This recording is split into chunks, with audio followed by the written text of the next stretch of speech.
what ultimately decides research institutions' mettle is also in terms of scientific, outcome. So, which is something which we have been growing, for such a long and big way, not just in quantity but in terms of quality, which is actually reflected in the kind of many, the international collaborations happening, which has been steadily growing since last a decade or so. And now we have multiple collaborations. Any given year, we have expeditions in Antarctica, both stations in Maitri and Bharati stations.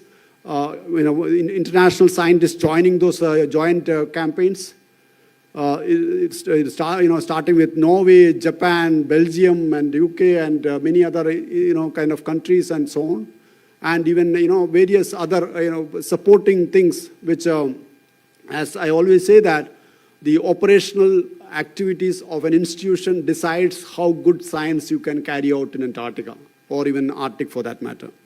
Without an operational base and support system and the kind of maturity which we reached, I think all this kind of could not have been possible. So now currently we are even able to support some of the countries actually in Antarctica which does not have a very dedicated logistics systems. We sometimes support them actually in needs of in times of need. So that again shows the kind of growth we have grown.